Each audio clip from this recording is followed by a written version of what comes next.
ვარდნაძე მეძვირია. რაფერ ვარ მეძვირე? ნახე რამხელა ნიშებს ათლარად ვყიდი. 3 მეტრია. 3 წლიანი ენერგია, ნამყენია, ქართული ნუშია. ხლათ მსხვილი არა, მაგრამ კარგია, ტკბილი და ძალიან კაი, გემრიელი ნაყოფია. რამ სიმაღლეა ნახე. დარგავდა ხაზირია. ბევრი გვაქვს ნერგი მომარაგებული, ყველას გვეყოფა არ იჯავროთ. არ ინერგიულოთ, ნუჩხუბობთ ჭიშკართან, ყველას შევხვდება. საკმარისი გვაქვს. გექნება თქვენი მოსავალი, ნუშს უყვარს მშრალი ადგილი და უყვარს მზიანი ადგილი. ხრიოკ ადგილზე კარგად ხარობს. დასავლეთ საქართველოში ტყუილად ნუ გაირჯებით, არ წაიღოთ, არ ივარგებს, ვერ გაახარებთ. ნუშს, გარგარს, უნაფს, ატამს, აი საფრთხმელი ატამი რო არის, ძვირფასი ჯიშები, კარგი ჯიშები, რაც არის, აღმოსავლეთის ხეხილია, ის არ ივარგებს დასავლეთში, ვერ გამოგადგება. არ ხარობს და ტყუილად გული დაგწყდებათ. ვაშლებს, ბლებს, კენკრას, ჟოლოს, მალინას, სმაროდინას და ეგეთ ხურტმელებს და ეგეთებს ყველაფერს გაახარებთ, რა თქმა უნდა, ყველა დანარჩენს. მაგრამ აი უნაბი კაკალს კარგად გაახარეთ, არ გამოგადგებათ ბროწეული დასავლეთ საქართველოში. გამოდის მჟავე და დაჭორფლილი და არ არის ლამაზი ნაყოფი. არც ნუში.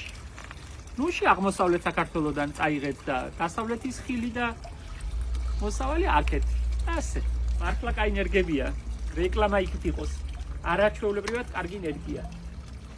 გორშია მოყვანილი. ჩვენ ჩემი ნამყენი არა. გორელების ენერგია, მაგრამ სასწაულია, ვანოს ენერგია. ოქროს ბიჭია ერთი ვანო იქა. გერმანულად მოლაპარაკე დედმა მაყავს და თვითონაც გერმანულად ლაპარაკობს. გერმანიაში აქვს ნასწავლი. თქვენ რომ ნახოთ ვანოს ნამუშევარი, ძალიან შეგეხარებათ, დალოცავთ. აი ესეთი გემრიელი ნაშრომი აქვს.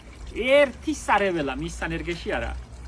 ეს ვანოს ენერგია სასწაულად კარგი ქართული არაჩვეულებრივად გემრიელი და კარგი ჯიშია, ძველი ჯიშია. არაფერის გაპრანჭული ახალი ჯიშები არა.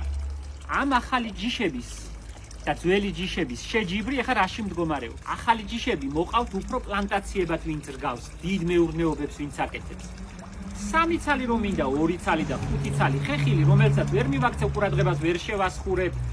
ეს რომ დაგრჩეთ ძველი ჯიში, გაუსხლავი, მოურწყავი, შეუსხურებელი, მაინც არ დაგწყდებათ გული, რაღაცა მოსავალს მაინც მოგცემთ და იმ ახალ ჯიშებს გადაყოლა უნდა ზეთ. ძალიან ბევრი შრომა. სამოყვარულოდ, დასარგავად და ნაყოფის მისაღებად ჯობია ძველი ჯიშები, ამიტომ ჩვენ მხოლოდ ძველ ჯიშებს გთავაზობთ.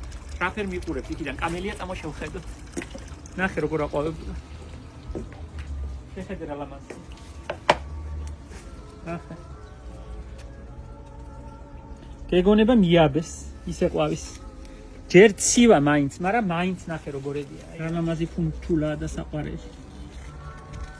ცივა, მაგრამ ამაც ცივის არ ეშინია. შეხედე რა კარგია.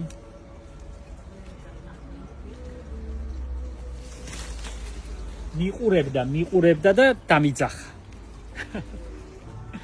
კარგ მოსავალს გისურვებთ, დარგით, ეხა დარგვის დროა. ყველას ეხარბება და უნდა 64-ის ვაშლის ენერგები.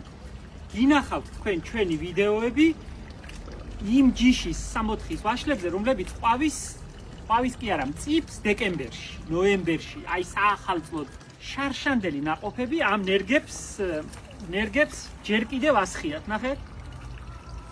შემორჩენილია. საუკეთესო 3 წლიანი ნამყენები მაქვს. ეხლა გამოვიტანეთ გასაყიდად, გავსხლავთ ცოტა და წელსვე იყვავილებს და მოისხავს. არაჩვეულებრივად კარგი ფესვებია, ქვიშაში გვაქვს მიმარხული, მარაგი დიდი გვაქვს. ყველას შეგხვდებათ, არ იჩხუბოთ, არ იჯავროთ. ნახეთ რა კარგებია. აი, კარგად მსხვილი, ცერისის ხუა უკვე და ძალიან კარგი ჯიშია. ეს ჯიშიც გვაქვს და მაისში რომ ურაბას ვხარშავთ ხოლმე, ის ჯიშიც გვაქვს. ყვითელი და ეს წითელი ნაყოფიანი. ჩვენ შარშანდელი ვიდეოები გვაქვს, შეგვიძლია ვაჩვენოთ მაყურებელს, როგორ ასხია, როგორ მწიფს, როგორ ჩაშაქრდება ხოლმე პირველი ყინვების შემდეგ. ძალიან კაი სანახავია. ლამაზი სანახავითა და ყუნწებით არაჩვეულებრივი მურაბა გამოდის. იმ მაისის ჯიშით, მაისში, ივნისში რომ მწიფს, ყვითელიც და ეს წითელი ჯიშიც. ამ წითელს მე სამურაბეთ ვერ ვიმეტებ, იმიტომ რომ დეკემბერში წინა საახალწლო დეკორაციებში ძალიან კარგად ვიყენებ. ულამაზესად ყვავის. ვარდისფერი, ფუჩფუჩა, ლამაზი ყვავილები აქვს, მოვარდისფრო. საერთოდ ვაშლი ყველა ლამაზად ყავს, მაგრამ 64-ის ვაშლები განსაკუთრებით. როგორც გითხარით, ნერგები გვაქვს, ჯერჯერობით გვექნება. მე მგონი რომ ყველას გვეყოფა, ყველას შევხვდება. 2 ჯიშის 64-ის ვაშლი გამოვიტანეთ გასაყიდად.